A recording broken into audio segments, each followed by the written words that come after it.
Good morning students. तो class 11 बच्चों, हम आपको पढ़ा रहे थे फंजाई, और फंजाई में हम आपको कप्पों का आर्थिक महत्व बता रहे थे, जिससे हम बता रहे थे कि कप्पों के द्वारा वो हमारे लिए किस प्रकार से लाभदायक है। लेकिन लाभदायक तो जब कोई चीज़ हमारे लिए लाभदायक भी होती है तो वही चीज़ हमारे लिए नुकसानदायक भी होती है। तो कप्पों का जो लाभ था और लाभ के साथ ही उसकी जो लाभदायक क्रियाएँ थी, जिसमें हमने बताया कि ये कई प्रकार से हमारे लिए लाभकारी है। भोजन के रूप में, पनीर उत्पादन के रूप में, बेकरी उत्पादन के रूप में, अल्कोहल निर्माण के रूप में, एंजाइम्स निर्माण के रूप में, वसा उत्पादन के रूप में, विटामिन्स के रूप में, उर्वरता के रूप में, औषधि निर्माण के रूप में, रंग निर्माण के रूप में और वृद्धि हार्मोन्स के रूप में, पौधों के पोषण में, पौधों में रोगों के नियंत्रण में, जीव विज्ञान संबंधी खोजों में आदि में ये कैसी हैं, हमारे लिए लाभदायक हैं। और इसी के साथ ये लाभदायक क्रियाएं समाप्त हो गई थी। तो आज हमारी जो अगली क्रियाएं हैं वो हैं हानिकारक क्रियाएं। तो डालेंगे हेडिंग हानिकारक क्रियाएं। हानिकारक क्रियाएं जिसे कहते हैं हार्मफुल एक्टिविटीज।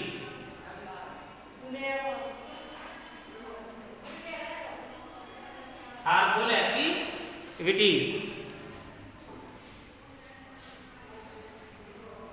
लिख लीजिए, हानिकारक क्रियाएं। अब ये हानिकारक क्रियाएं किस प्रकार से हैं, यानी कि हमें कवक हानि किस प्रकार से पहुंचा रहा है। तो कई प्रकार से हमें हानि भी पहुंचाता है। देखिए, जब कोई भोजन को हम लोग ग्रहण करते हैं और वो हमें लाभ भी करता है, लेकिन जब उसकी अधिकता बढ़ जाती है या वो दूषित हो जाता है तो वह हमें हानि भी पहुंचाता है। इसी प्रकार ये हमारे लिए लाभदायक तो था और ये हमारे लिए हानिकारक भी है। तो लिखेंगे, कवकों की अनेक जातियां, कवकों की अनेक जातियां पौधों, पशुओं, कवकों की अनेक जातियां पौधों, पशुओं एवं मनुष्यों में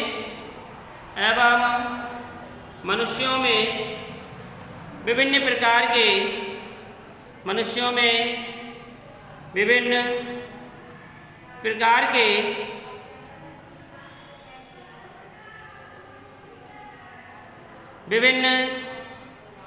के रोग उत्पन्न करती है। विभिन्न प्रकार के रोग उत्पन्न करती है तथा इसके साथ दैनिक जीवन में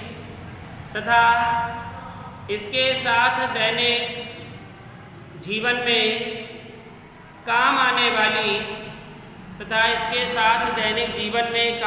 वाली बहुमूल्य वस्तुओं पर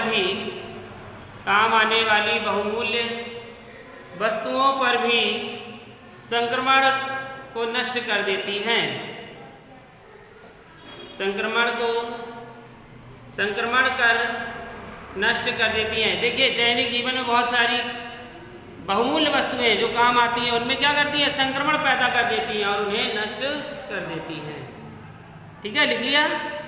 लिखा कि कवकों की अनेक जातियां पौधों, पशुओं एवं मनुष्यों में विभिन्न प्रकार के रोग उत्पन्न करती हैं तथा इसके साथ दैनिक जीवन में काम आने वाली बहुत बहुमूल्य वस्तुओं पर ये संक्रमण फैलाकर उन्हें नष्ट कर देती हैं। ये संक्रमण फैलाकर उन्हें नष्ट कर देती हैं। इनके हानिकारक प्रभाव निम्न हैं।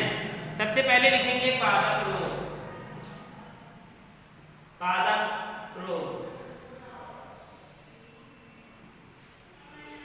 सबसे पहले लिखेंगे पादप रोग। तो पादप रोग में लिखेंगे अधिकांश परजीवी एवं विकल्पी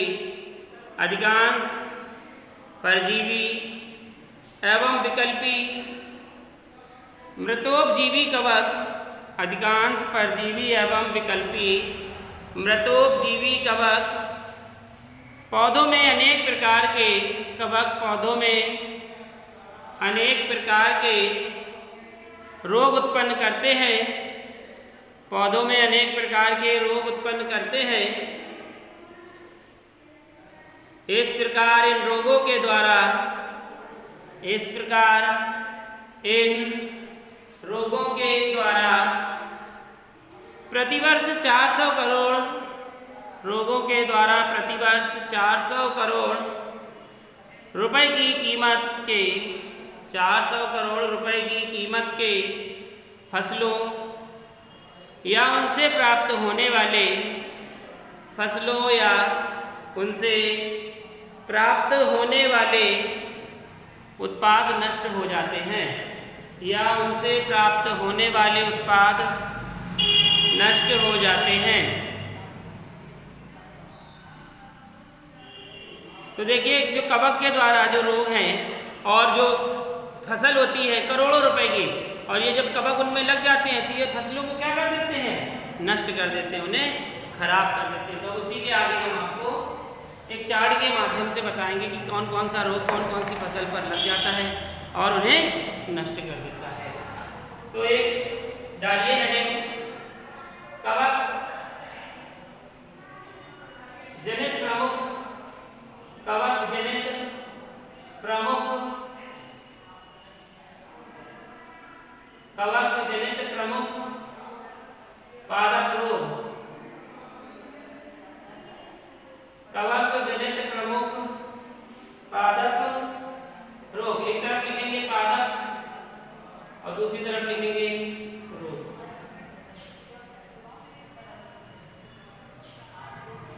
पहला लिखेंगे रोग, मतलब पादप लिखेंगे, ये पादप रोग है और ये है रोग कारक कवक, रोग कारक कवक। ठीक है, तो पादप रोग है आलू का बर्ड रोग, आलू का बर्ड रोग,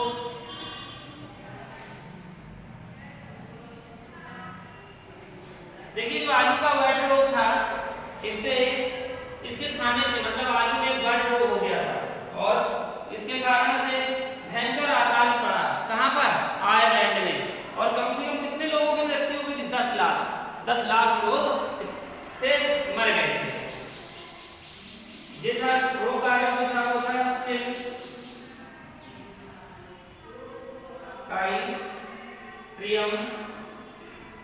सिंकाइट्रियम,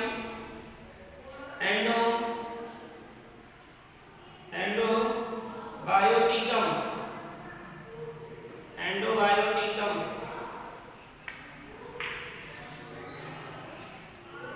ठीक है, आलू का बर्ड रोग। इसी प्रकार से आलू का पछेती अंगमारी, आलू का पछेती, आलू का पछेती अंगमारी, आलू का पछेती अंगमारी, ये भी एक रोग है जिसका रोग कारक है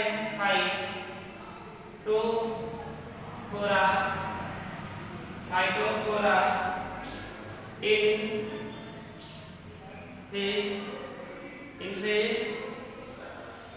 इन्फेक्टेंस।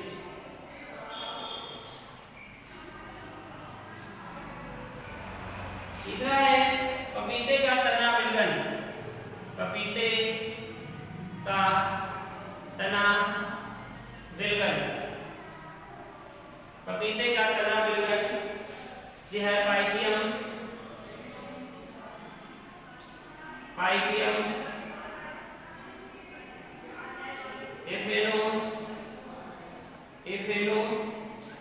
एफिनोडर्मिटम,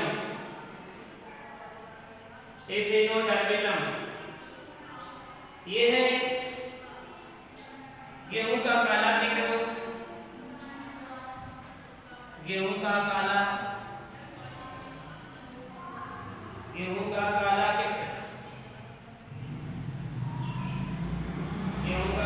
कीट, पक्सीनिया,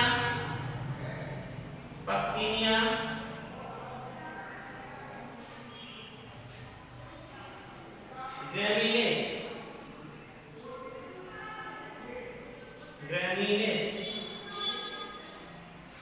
इसी प्रकार से आपका ये है मूंगफली का टिक्का रोग। मूंगफली का टिक्का रोग, मूंगफली का टिक्का रोग। और ये है सार्कोस्पोरा, सार्कोस्पोरा पार्सोनेटा, पार्सोनेटा, पार्सोनेटा। गन्ने का लाल विलगन, गन्ने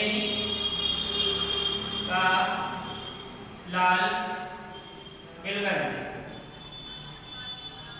गन्ने का लाल विलगन। ये है कोले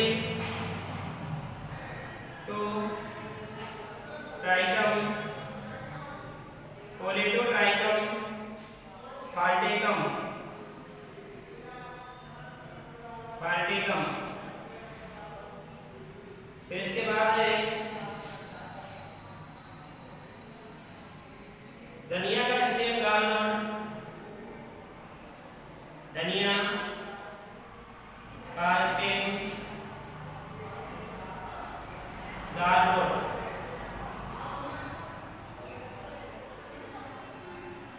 ये है प्रोटोमाइसिस, प्रोटोमाइसिस मैक्रोस्पोरम, मैक्रोस्पोरम।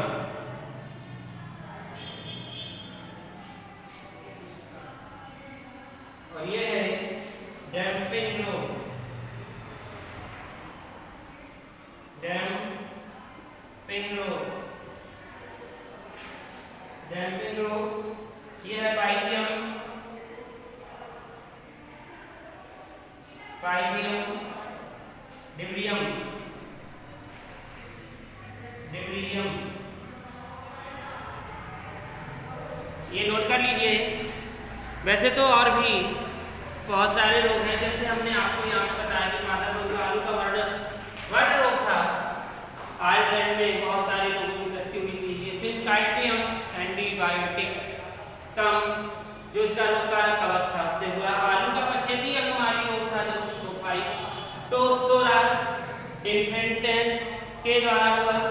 इसी प्रकार से पपीते का तना विलगन रोग जो पाइथियम एफेंडो डर्मेटम से हुआ। इसी प्रकार गेहूं का काला टिक रोग जो पक्षिनिया ग्रैमिनिस के द्वारा हुआ। इसी का मूंगफली का टिक्का रोग जो सार्कोस्पोरा पार्सोनेटा था। इसी प्रकार गन्ने का लाल विलगन रोग कोलेट्रोकाइकम फाल्टेकम। इसी प्रकार धनिया का स्टेम गालनोड प्रोटोमाइसिस मैक्रोस्पोरम। इसी प्रकार डैम्पिंग रोग पाइथियम डिब्रियम, ठीक है, के द्वारा हुआ। लिख लिया होगा आपने और समझ में भी आ गया होगा। देखिए यहाँ पे दिख नहीं रहा था बच्चों को, अब देख लीजिए जो पढ़ रहे थे ऑनलाइन। तो ये था आपका, इतने रोग थे। इसमें भी और भी रोग हैं, लेकिन हमने आपको ज़्यादा रोग नहीं लिखाया है। चलिए आप लिखेंगे, हेडिंग डालेंगे। इसकी पहली हेडिंग तो थी पादप रोग, दूसरी है जंतुओं में रोग। दूसरी हेडिंग है जंतुओं में रोग।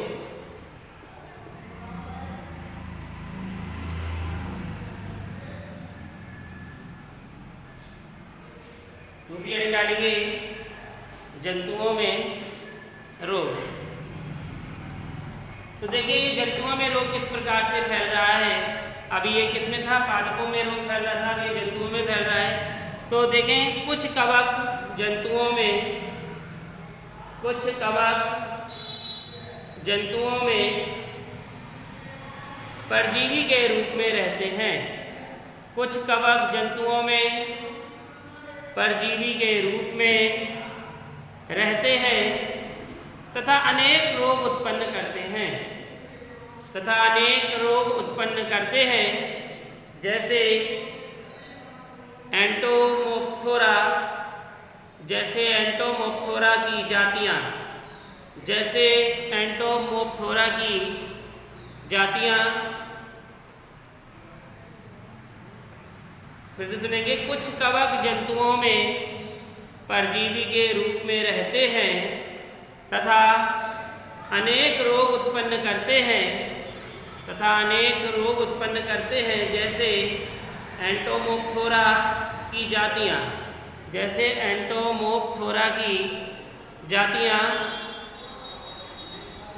ये कीटों व अन्य जंतुओं पर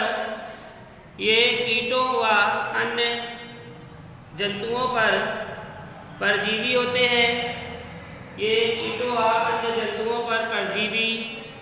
होते हैं। इसी प्रकार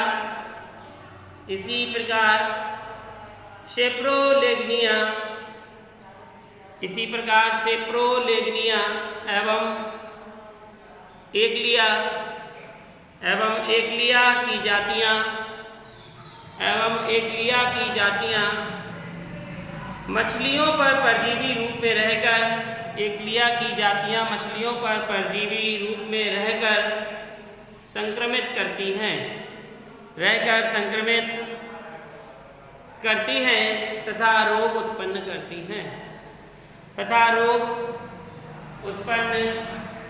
करती हैं।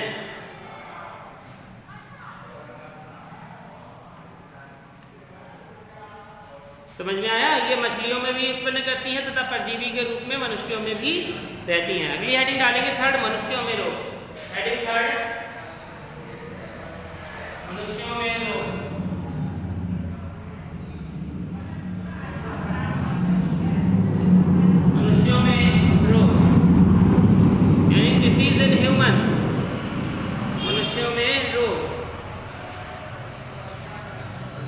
लिखें, कुछ कवक मनुष्यों में कई बीमारियां उत्पन्न करते हैं। कुछ कवक मनुष्यों में कई बीमारियां उत्पन्न करते हैं।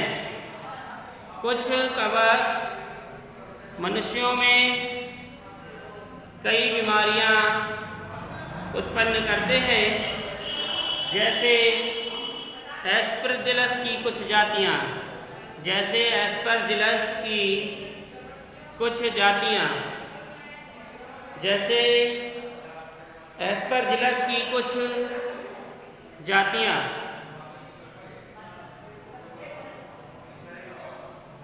ये मनुष्यों के फेफड़ों,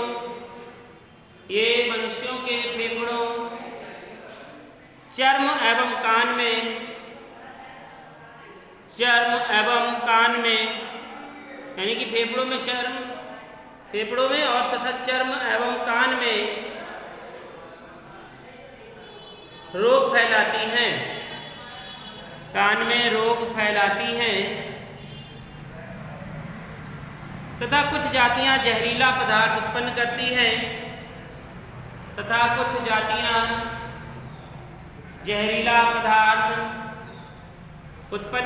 हैं,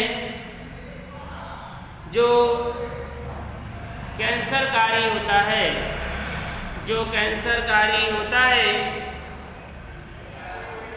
तथा यह यकृत कैंसर उत्पन्न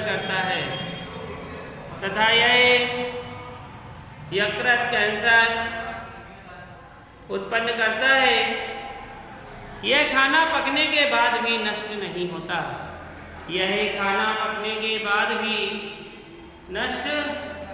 होता। तो देखिए बच्चों, जैसे कुछ जीवाणु होते हैं, तो जब जीवाणु किसी भोज्य पदार्थ में होते हैं, जब भोज्य पदार्थों को उबाला जाता है तो उसके साथ वो बैक्टीरिया जो होते हैं सारे नष्ट हो जाते हैं। लेकिन इसमें कुछ कवक ऐसे जहरीले होते हैं जिनको अगर उबाला भी जाए तब भी वह नष्ट नहीं होते, और जो यकृत जैसी कैंसर रोग उत्पन्न कर देते हैं।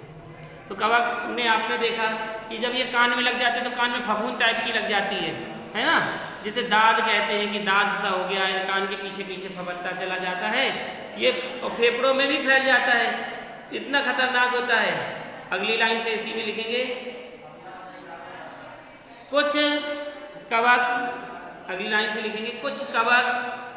दाद, खाज, खुजली, कुछ कवक, खाज,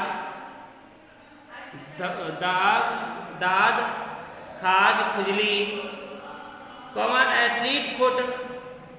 एथलीट फुट आदि रोग उत्पन्न करते हैं।